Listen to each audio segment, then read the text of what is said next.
Good morning, everyone. Lovely to see you all here. Just wait just a moment. Let us settle here in the Buddha Hall.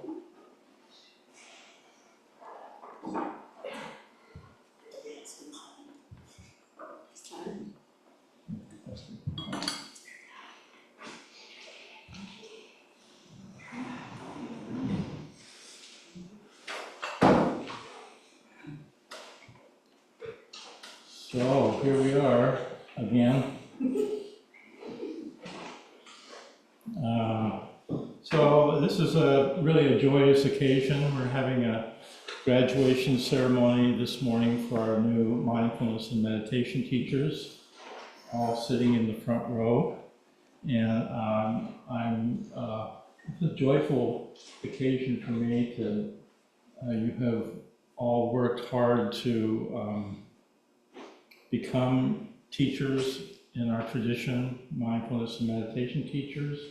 And I really appreciate your commitment to this practice and to yourselves, really.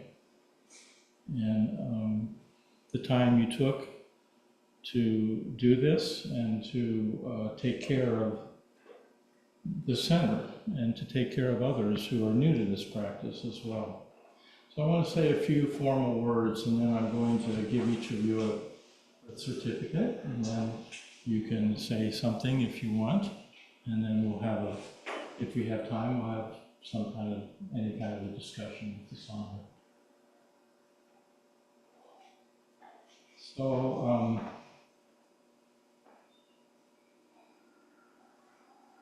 attention is the new currency in this zeitgeist that we live in.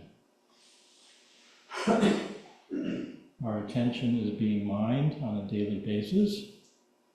It's being manipulated on a daily basis. And if we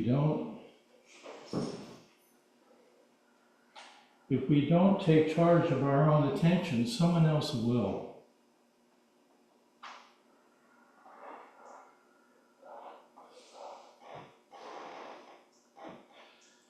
When you think about how fundamental attention is to everything that makes us a human being, to the things we value, that make us human, love, intimacy, compassion, wisdom, openness, presence, connection. Without attention, without a quality of attention and awareness, none of that is possible.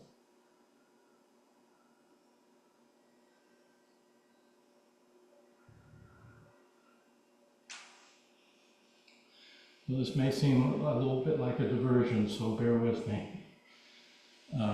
Many years ago, I did a session with my teacher, Nicholas McMahon Roshi in San Diego. I don't remember the year, but it was the year that The Matrix came out. Anyone know what year The Matrix came out? 99, yeah, right around there. And I finished a very powerful 7 days. You know, any of you who have done 7-day sessions know, you come out of a session completely wide open and dilated. And so we went and saw The Matrix in a big theater. At the end of the 7-day session. Did you take? Needless to say, it made a fairly big impression, and I have never quite recovered. And I think it was a pivotal moment in my life as far as movie goes. It kind of just was a whole different insight or awareness of the culture I'm living in, the world I'm trying to find my way in. And it was a kind of a disturbing vision of the world that I find myself living in. I don't know if it's the world you find yourself living in, but it's the one I do. And many years ago, Korbinski said, the map is not the territory. Now, it's easy to just be, just say, oh yeah, I know that. No, we don't know that. That is a very deep epistemological teaching for our time. Because we confuse the two all the time. We live in a postmodern culture. It is, in many ways, a simulation for reality. Go to Disneyland. Disneyland is a map, is a model for the America of the 1950s. Some sentimental fantasy we have about who we want to be from a long time ago. But that is not the territory we are living in. That is not the zeitgeist we're living in today. Do you think we're living in Disneyland here today? With ice? Do they have a tour at Disneyland that has ice people resting you? I don't think so. Well, maybe they do now. Who knows? Out in the parking lot. So, we're in a danger of when we teach beginning meditation, one of the first teachings we teach, at least I've been teaching for the last 5-6 years, is to be able to differentiate between digital and analog, because we are increasingly not able to do that.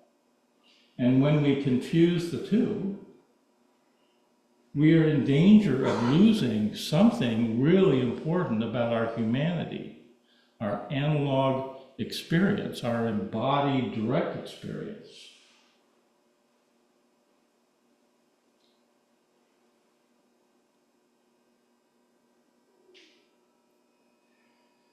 And it may be one of the reasons why people have a hard time meditating, because we don't have any patience for our analog embodied experience. It's messy, it's complex, it's confusing, it's bewildering, it's messy. And we might bring some assumption that we're coming to meditate so that we won't have any of that anymore. Life will all of a sudden be clear and ordered, and there will be no messiness anymore. And so I think when people bring that kind of misconception to what this practice is, they get impatient and they don't continue.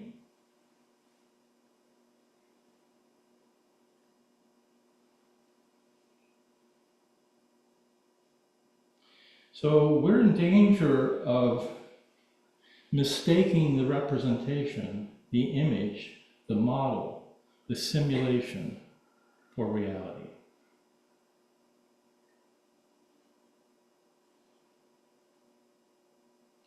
So the copy becomes more meaningful than the original.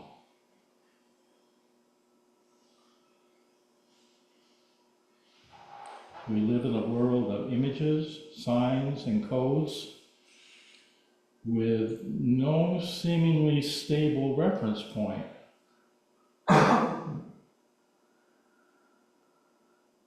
Now, we are teaching mindfulness in the context of the Zen Buddhist tradition of awakening.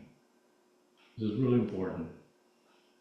We're not just teaching a secular mindfulness that helps you become a better safe robber so you can crack the lock in the bank. If you practice mindfulness, you could hear the click of the lock and you could rob the bank better. That's not what we're teaching. The word the Pali word, I believe it's Pali, is for mindfulness is sati, which means to remember. What are we remembering? What are we remembering? Who we are. Who are we? That's the question, right? Who are we? Well, let me give you a little lovely words from Kodo Sawaki, so you get the context of mindfulness as Zen. He says, whatever you do, you should do it in a way that can't be repeated a second time. How could you do that anyway? What can be repeated is best left to robots. Life doesn't run on tracks. Birds don't sing in major or minor. Bodhidharma's teaching doesn't fit on lined paper. A Buddha Dharma is wide and unlimited. When you try to hold it still, you've missed it. It isn't dried cod, but a live fish. And living fish have no fixed form. Yeah, everything's changing. We're changing, the world's changing, the Zen Center's changing, my tea is changing, the software is changing. Everything's changing. So when we meditate, we are expressing the most perfect form of our humanity.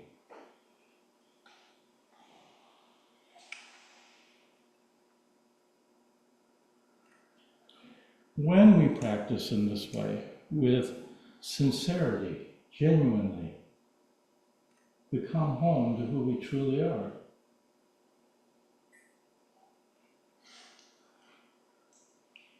We become intimate with our own direct, embodied experience. Our body is our home base. We don't have another one. You can't replace your body with something else. It's what we have to work with. It's the cards we've been dealt. How are we going to work with this experience we're having as human beings that brings forth our humanity, that brings forth an awakened world of the Buddha Dharma?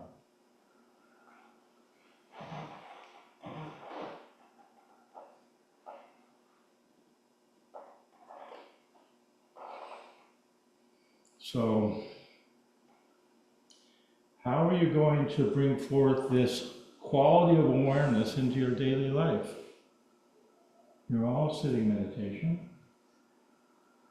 You all want to encourage others to do the same. Right?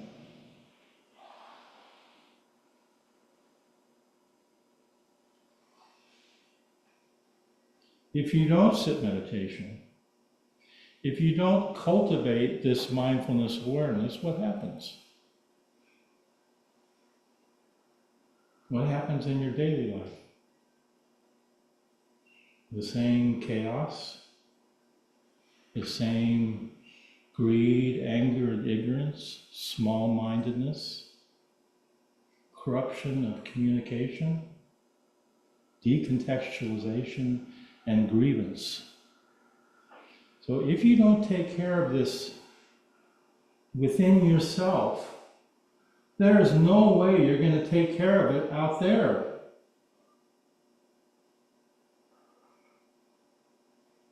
So I'm proud.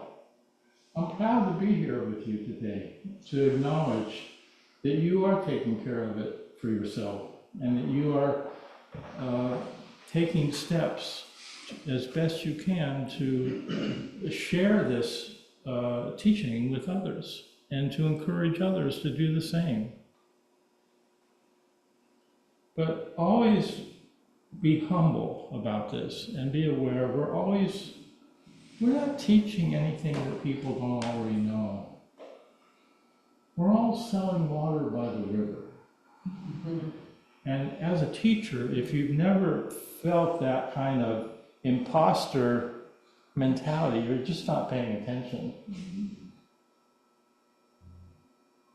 And at the same time, there's a sense of gratitude and gratitude that we have heard this teaching, that we can practice it, we can actualize it, and we can share it with others. There's nothing more meaningful than to share the Buddha Dharma, than to share how we could live an awakened life.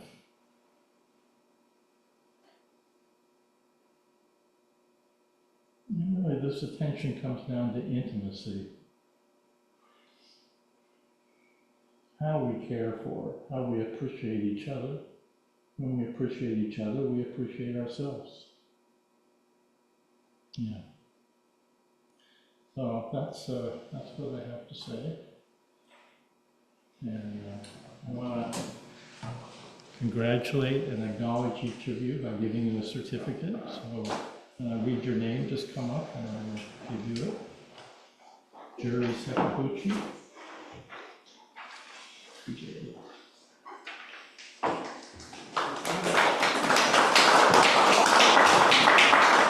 Jerry is teaching a wonderful workshop next weekend, on the 15th, for the sandwich generation. You want to say something about that briefly? Sure. It just can't, yeah. So it's Saturday, November 15th from 1 to 4 in person only. It's for sandwich generation working women, which is something that I personally experienced and feel like I have enough space from in order to help others. And yeah, it's going to be just time for yourself, because self-care is really important when you're caring for so many others. So I hope if this resonates with you, please register. And if you know anyone that would benefit, please let them know. Thank you.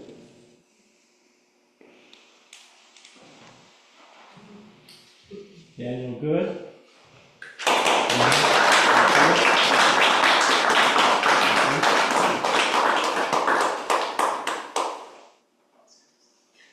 Reverend Diane Yogetsu Bento.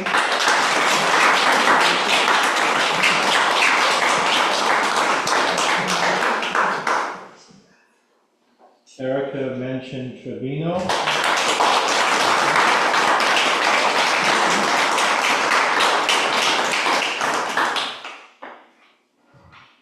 Jackie Pot.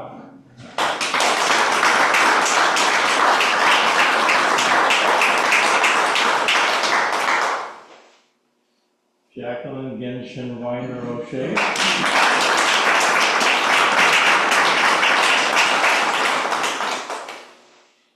Kathy Doe.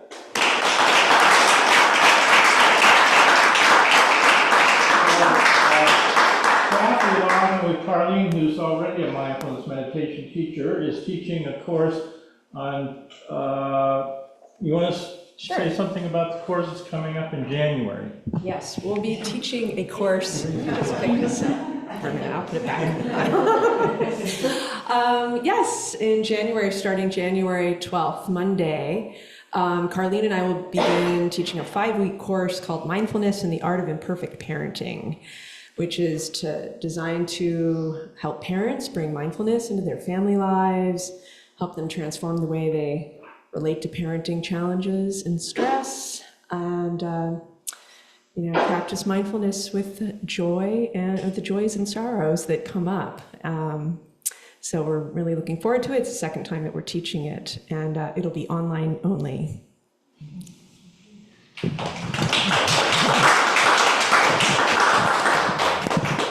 You know, Carlene and Kathy have been working on this for several years, really slowly and patiently, working with parents, getting feedback from parents, and they've developed a wonderful curriculum.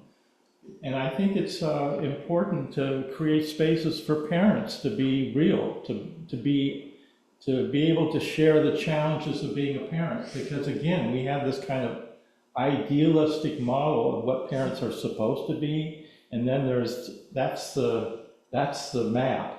But the territory is actually raising kids and teenagers and all the messiness that goes with that. So I think often we have this unrealistic ideal of parenting that makes it difficult for parents to share their own challenges of actually being a parent.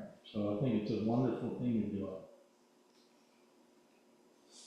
Candido Hillman.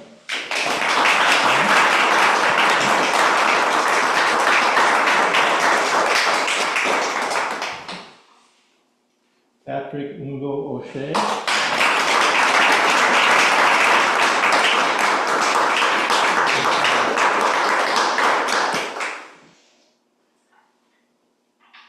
Melanie Hoetz-Jason.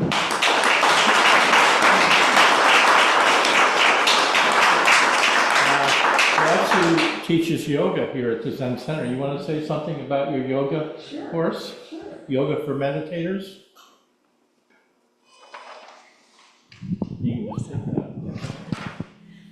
Hi. So yeah, I teach yoga here twice a month, and the thought is that yoga really is a preparation for meditation. It helps you get into a deeper meditation. So I hope you all join me. I am also taking a pranayama class, so I want to teach you guys about that, and that will also help prepare you for meditation too. But one of my goals with this was to bring this to the medical school to teach the medical students some Zen meditation for themselves and for treating other, for their patients too. So you're a doctor, or that's semi-retired? I'm semi-retired, yes. I thought you were retired. What happened?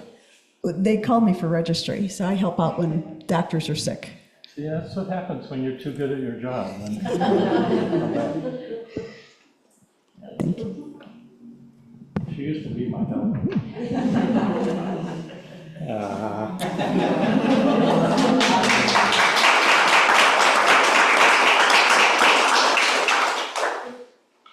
Robert Dharmacloud Demery.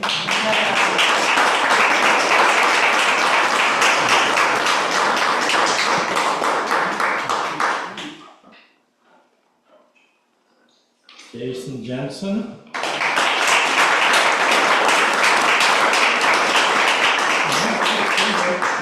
So many of you may not know Jason because he's not around here very much, and you want to say something about? Yes. You're a teacher at a high school, or where do you teach? Correct. And I definitely don't need this microphone, but maybe for the people I teach at the Morton Freshman Center in Cicero. I sat here and did koan study for years and rang the bell at the beginning of meditation. I got kind of busy though when I decided to go back to school to become a teacher. Before that, I was a bartender, so I figured maybe I should try to help people instead of killing them. And so now I was trained to be an English teacher, but they were starting a program called the Freshman Edge Program, which is it's trying to help students transition from middle school to high school because it's a big change and there's a lot more responsibility, there's a lot of stress. So we focus on like social emotional learning and executive functioning and a lot of stuff that mindfulness obviously plays into. And so when I started 2 years ago, there was no curriculum really. It was really kind of stressful for me because I didn't know how to teach. And but we've been developing over the past couple of years, and this year I'm trying to incorporate mindfulness and experiential learning and that sort of thing to try to, not just give them concepts of what they should do, but to give them direct experience right here and now as they're in class. So I got the invite by accident. I wasn't supposed to have gotten it, and then he said, well, maybe this would actually be good in your case because of what you're doing.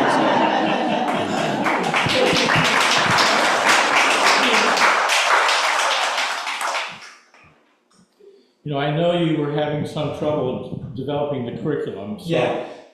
This is maybe an example of confusing the map with the territory again, where if you're in a school system, you do grading. Mm-hmm. But if you want to develop a curriculum for mindfulness, it doesn't fit into that model. You can't grade people on mindfulness. Right. So Yeah. Yeah, that's the difficulty, but I'm introducing the practices and, Yeah. you know, yeah, you can't grade. Well, you could, but you wouldn't. Thanks, God. Sky Jigan Lavin.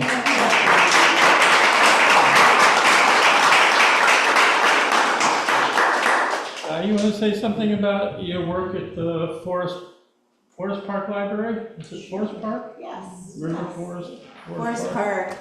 Forest She's Park. a librarian. Forest. Yes. Here, pick up Let's- some- Oh yeah. Yes, I am a librarian, and but I'm delighted to plunge into the moment directly without a book in front of me here at the Zen Center. And yes, I work often there with older adults and all adults, but older adults in particular, and that's who I hope to share some mindfulness with in the future. They also take care of homeless people or the whole homeless population of I was there recently.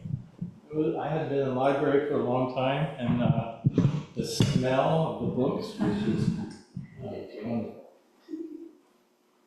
And I have one last one for Julie Chiso Case.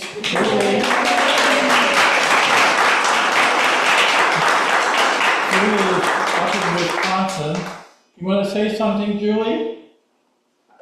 Sure. I'm working on a mindful dating workshop.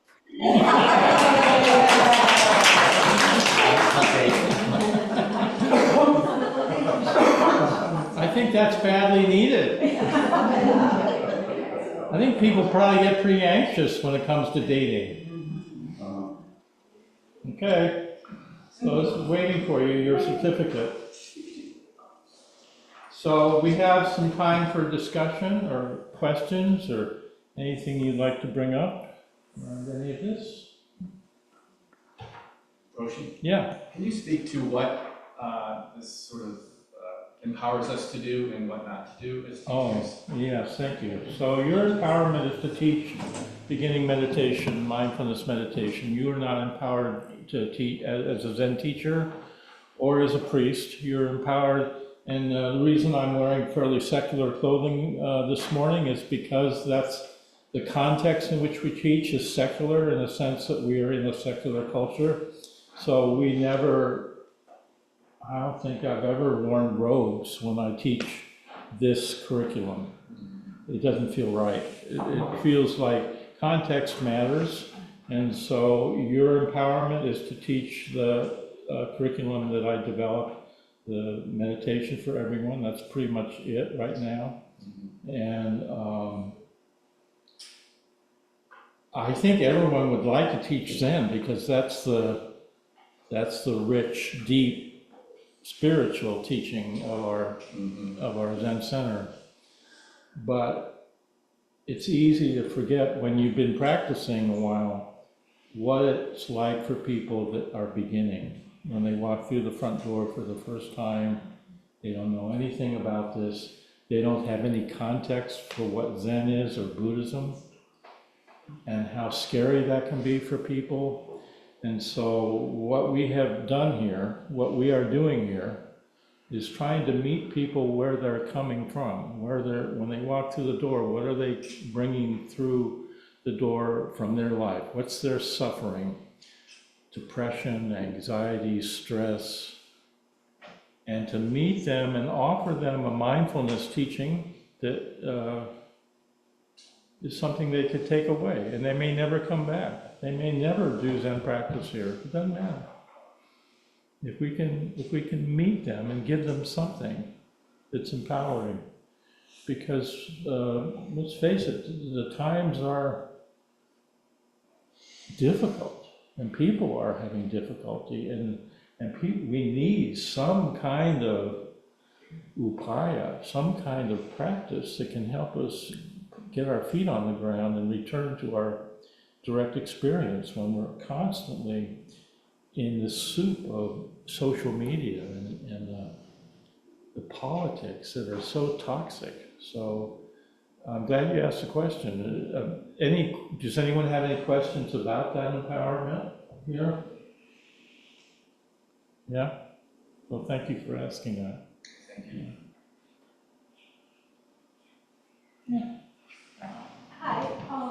Someone gonna bring her a microphone?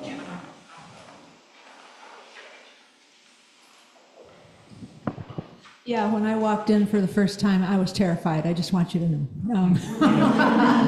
And it came in waves over weeks, but I stuck with it. But I want to share with you, I loved your speaking about attention and the importance of experience in what I think of as the real world. And I want to share that it's burn season, okay? So I'm running brush pile burns in the forest preserves right now. And there's a term in restoration called ground truthing. And in the morning, what you do is you check the night before, if you're obsessive like I am, because you really want to know how things are going to be, you check the weather report. And not only do you check the weather report, you check the national government weather report, you check weather, weather.com, you check your phone app, which is the least reliable, and you think, okay, well, it's not going to rain, it's going to be windy, but not too windy because there's rules about that, like wind. But you cannot really decide to burn until you get to the site. You have to actually assess conditions. Well, what's the moisture level? Is the ground moist? Do the grasses look really dry? And there's a lot of things to assess, and that's ground truthing.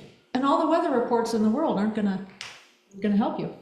And I always think of that when I think about our attention economy and the colonization the attempted colonization of our experience. Can you say more what you mean by ground truthing? What are you doing for the birds? Ground truthing. Ground truthing. Ground truthing, and we're burning. And it's what we decide to do. But it's a lot of things. You can read in a book that you're going to find one kind of plant in a particular place. And the last time this happened to me, it took me 2 years to find that plant, right? I found it. But that's ground truthing. And what we're doing to help the birds is we are burning, we're clearing and then burning buckthorn, which opens up the forest, the woods, so that the birds and the insects they eat have a much better habitat. And it's more restful for people to walk through. So as part of it, you're cleaning out invasive species so that the indigenous plants can grow up and they provide more food for the birds and seeds. Yes, and then it's also preparation for the serious forest preserve staff who come through and they do a burn. I mean, I burn brush piles. They burn the whole ground level of the forest because that again helps nourish the plants and helps open up and They do a controlled burn. Yes, exactly. Yeah, prescribed burn. But ground truthing, wherever you are, whatever they're saying on TV or, social media, ground truth it, right? Get below that level. Anyway, sorry, I talked too much again. Sorry. No, that was good. You want to say something about your role? You're a steward of where you work. You want me to talk more?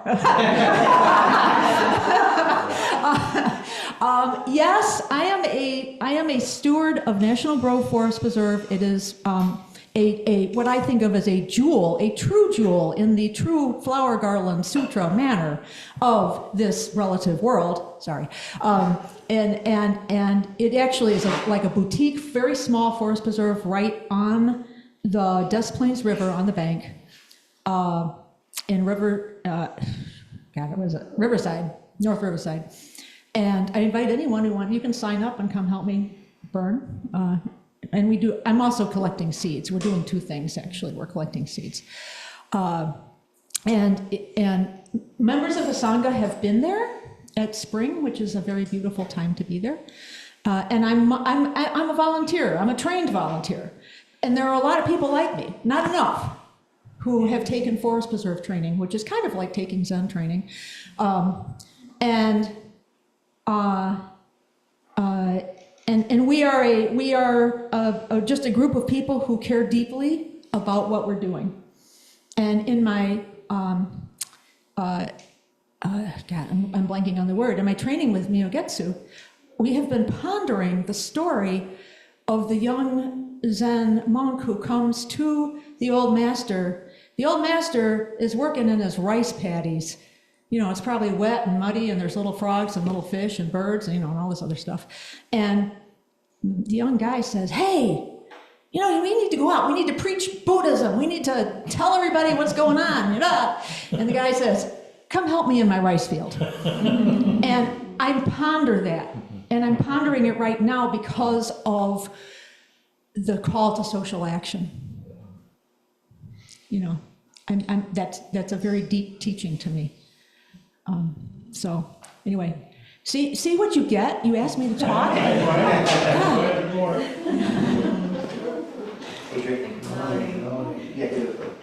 You know, if you love birds, I've been to your park, and they have indigo bunting in that park. And they're a beautiful, beautiful blue bird that is usually up in the tops of the trees. But if you have the app on your phone that will do their call, you can attract them, you can manipulate them to come down to a lower level where you can see them, which I have done. Anyway, it's you know, probably many of you are familiar with Thatcher Park, but this park that you steward, what's the name of it again? National Grove. National Growth Fort Woods? National Grove Woods. It's on It 26th is Street. pristine compared to Thatcher because there's not as much traffic there. It's a smaller park, and it's very well taken care of by the volunteers. And so, yeah. Somebody saw a little cuckoo. North Riverside off of 22nd, right? 26th. 26th. You take 26th, and if you get to the river, you've gone too far. It's like right, Yeah. it's just like the turnoff is on the south side of 26th. Is that by Salt Creek? It's east of Salt Creek. 26 and what? What's the It's west of Des Plaines. what's the road that goes north-south? That's Des Plaines. East First Des Avenue. Plaines? It's yeah, because you have Des Plaines, and then you Okay. have the river, and then you have First Avenue. Okay. Adrian, I'm so glad you came and stayed with us here. You didn't get too scared, you didn't leave. And thank you for connecting Zen and nature to us, too. My question for you, though, is how do we balance experiential learning and, I don't want to call it academic learning, but just, you know, those two? And I think it's going to vary per class and what you feel the class is doing, and how do you manage that? Good question. There's definitely a place for studying the Dharma, and like we're doing in the Ango. It's really important, actually, I think, to study.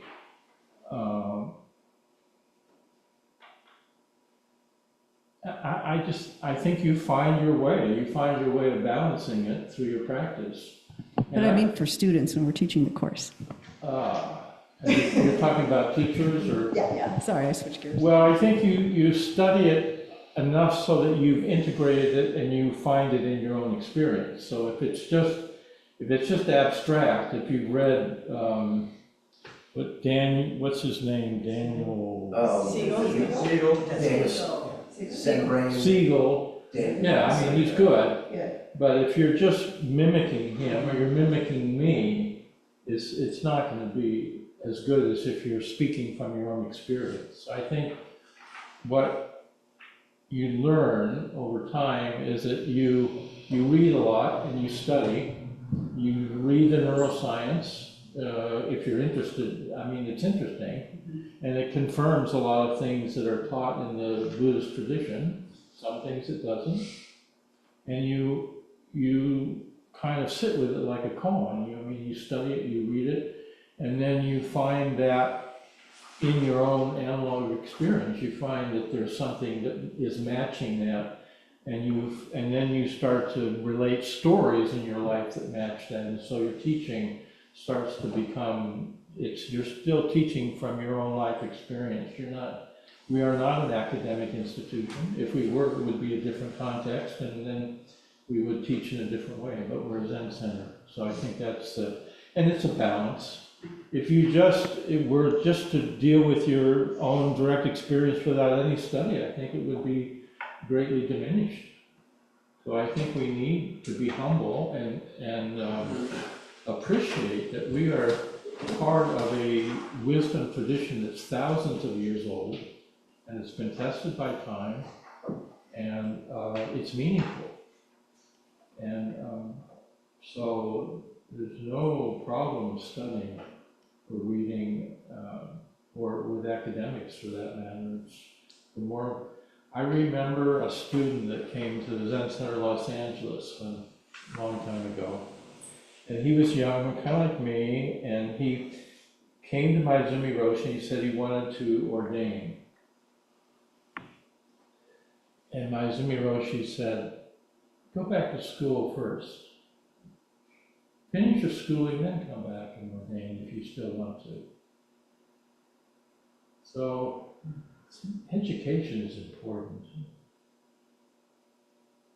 And being a well-rounded human being, I mean, what education is supposed to be for is to, help us be better human beings that are well-rounded. So there's no problem with studying. But if you approach your teaching purely in an academic way, I think it won't be very effective. For the people that are academic, it might be good. The temptation is to be in our heads and think we can control something, and then we get disembodied, and then the teaching won't be as effective. Any academics here that want to challenge that? I can at least chime in on it a little bit, which is because, thank you, sorry.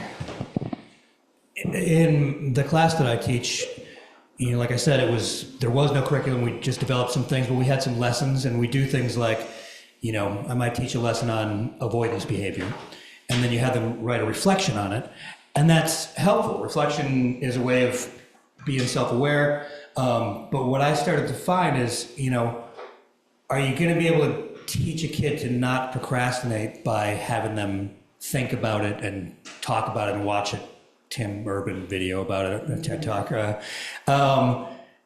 And that's why I started wanting to bring this into it, because all of the things that we're trying to teach them is all the stuff that this practice improves.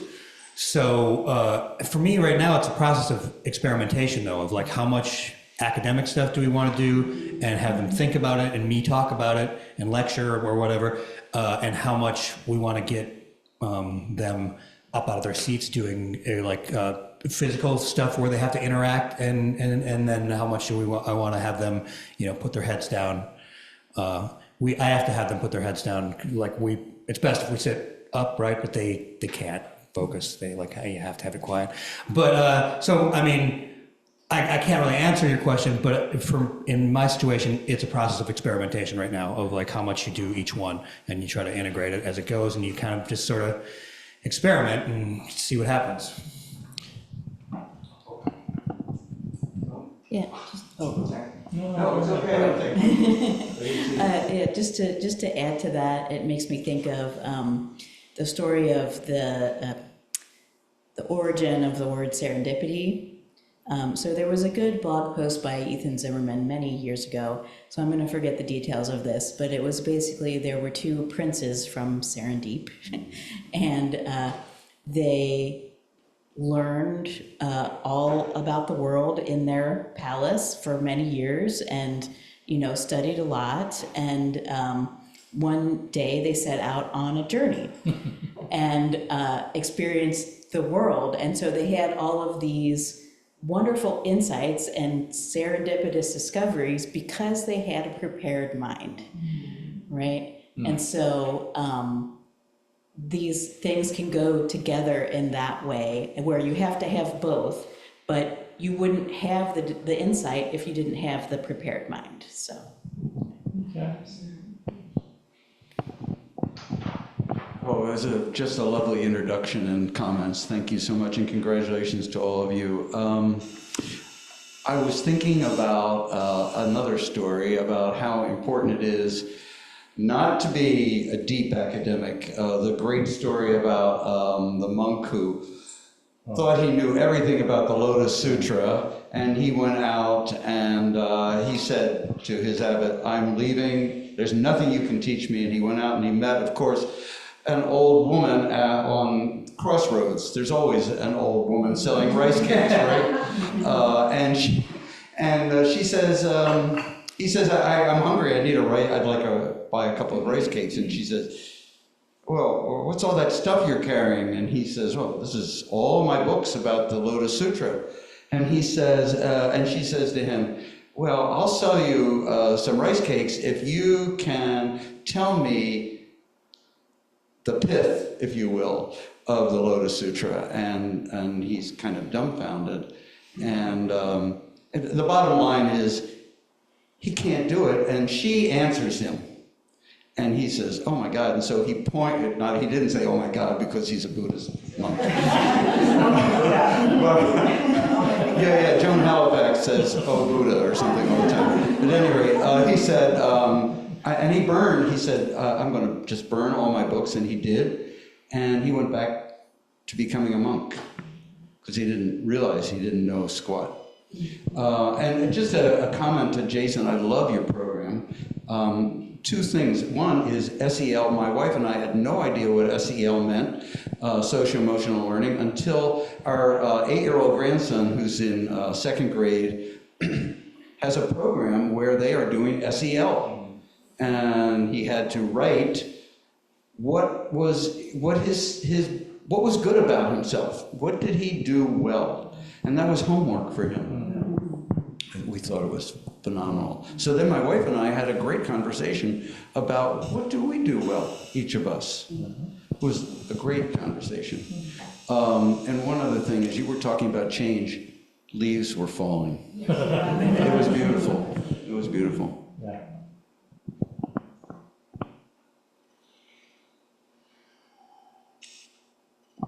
Roshi, Yeah. can I just make a comment? I'm just amazed at how many teachers we have. I know. You know, looking at the growth that's happened at the center since like 2020, coming out of the COVID, it's just amazing. And I'm so happy. I'm so happy that the center is doing so well. And that, you know, we're being able to teach more and more people. So I think that's acknowledgement to you and to everyone else who's at the center. Where they all come from? Yeah, and I just want to add, what a great group. It's just wonderful. Thank you. Okay, again, congratulations to all of you.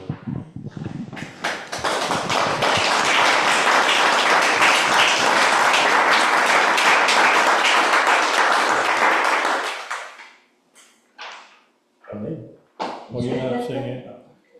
So one of the things I've been recommending, I've changed too over the years. When I started teaching this, and the first teachers that graduated with me will know this, I was much stricter, I was more structured. I wanted the class to be taught a certain way. And I'm kind of wide open at this point. I've basically been telling all of you that I want you, obviously I want you to teach mindfulness and meditation, but I want you to put it in the context of something that is alive for you in your life, where your passion is. And find your passion, then that's you can't teach unless you're passionate about what you're teaching. If you're not interested in or curious about what you're teaching, I can tell you this over years of teaching, it won't work. So you can try to mimic me or some Thich Nhat Hanh or somebody else, but in the end, you have to find your own authenticity and where your juice is. And if you find that, and then you integrate that with the teaching, it'll be fine. And so my hope is that we will develop themed courses on mindfulness. Ken's talking about, where is Aaron here? Aaron, doing a course on mindfulness and grief. Mindfulness and grief. Aaron, you want to say something about that? Aaron is with Ken here, and didn't you just graduate on grief training? So Ken and her are talking about developing a mindfulness course on grieving, which I think would be wonderful. Yeah, I just got my certificate. I'm a trauma-informed grief coach. And I don't love the word coach because it seems like I'm on the sidelines, but I'm a lifelong griever and I will be a lifelong griever.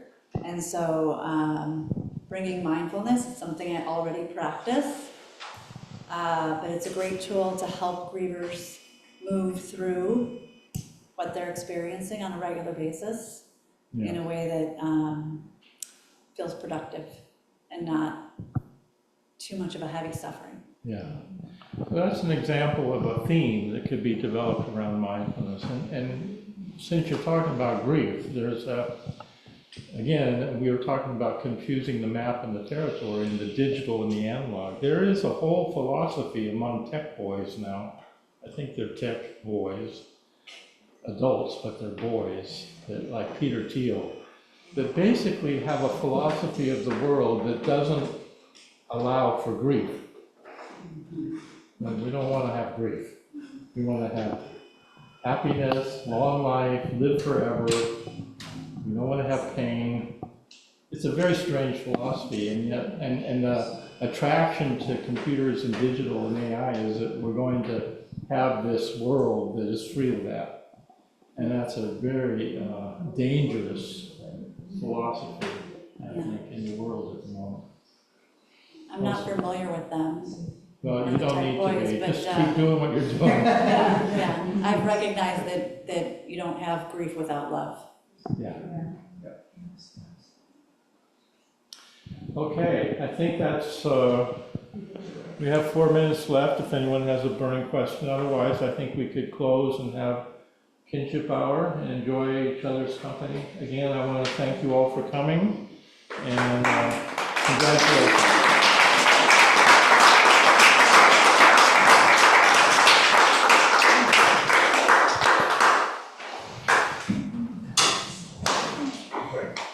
Julie, I'm saving your certificate here. Don't tend to come down. So Aaron. Yes, ma'am. Oh, great. A really good one. The shot comes with the Yeah.